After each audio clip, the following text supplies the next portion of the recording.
নমস্কার বন্ধুরা, ধানবাদ জেলার একটা ছোট্ট গ্রাম থেকে আমি রূপালী রায় তোমাদের জন্য আজ একটা মাছের রেসিপি নিয়ে চলে এসেছি। আশা করি তোমাদের মাছের রেসিপিটা খুব সুন্দর লাগবে। তো দেখো, এটা হচ্ছে রুই মাছ। রুই মাছ অবশ্যই সবাই জেনে থাকবে। রুই মাছ দেখো ভালোভাবে ধুয়ে আমি নুন হলুদ মাখিয়ে নিয়েছি।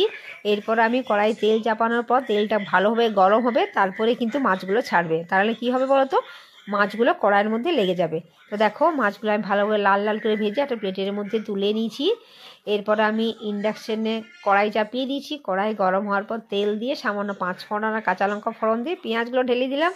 এরপরে পেঁয়াজের মধ্যে সামান্য হলুদ, নুন, আর বাড়িতে টমেটো ছিল না, সেই জন্য সামান্য টমেটো সস দিয়ে আমি পেঁয়াজগুলো লাল লাল করে প্রথমত ভেজে নেব। আর এইরকম মাছের ঝাল দিয়ে খেতে কে কে পছন্দ করো অবশ্যই জানিও। আর রুই মাছের অনেক রকমের রান্না হতে পারে। রুই মাছের ঝোলও হতে পারে আলু দিয়ে, আর রুই মাছের টকও হতে পারে। সেই মাছটা কিন্তু বাসি হওয়া চাই। যদি এটা বাসি মাছ থাকে তাহলে তেঁতুল দিয়ে টক খেতে কিন্তু দারুণ লাগে। এটা অবশ্যই জেনে থাকবে তোমরা, টক তো খেতে সকলেরই ভালো লাগে। তো দেখো এরপর আমি সরষে বাটাটা জলটা উপর থেকে দিয়ে দিলাম, আর নিচের যে কালো জিনিসগুলো ছিল সেগুলো ফেলে দিলাম। সেগুলো খেলে পেটের খুব ক্ষতি করে। তোমরাও ঠিক এরকমভাবে সরষে বাটার জলটাই দেবে। এরপর আমি দিয়ে দিলাম সামান্য হলুদ আর নুন আন্দাজ মতো, কারণ প্রথমে আমি নুন দিয়েছিলাম পেঁয়াজের সাথে, সেই জন্য আমি আন্দাজ মতো নুন দিয়ে দিলাম। তোমরাও ঠিক এভাবেই নুনটা দেবে। তো দেখো ঝাল দেওয়াটার মধ্যে আমি এরপরে মাছগুলো ছেড়ে দিচ্ছি। চলো মাছগুলো দিয়ে আমি ভালোভাবে নেড়ে নেবো, সর্ষেটা মিশিয়ে নেবো মাছের সাথে।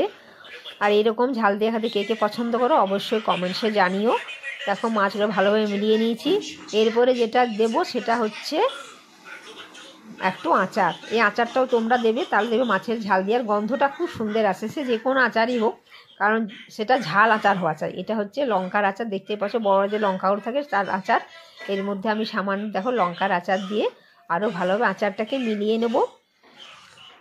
চলো মাছের ঝাল দিয়া প্রায় আমার রেডি হয়ে এসছে। আর ঝাল দিয়াটা খেতেও যেমন হয়েছিল তেমন দেখতেও কিন্তু দারুণ হয়েছিল। চলো এরপর আজকে থালিতে আমার আছে ভাত, ভেন্ডি ঝাল দিয়া, করলা ভাতে, আর মাছ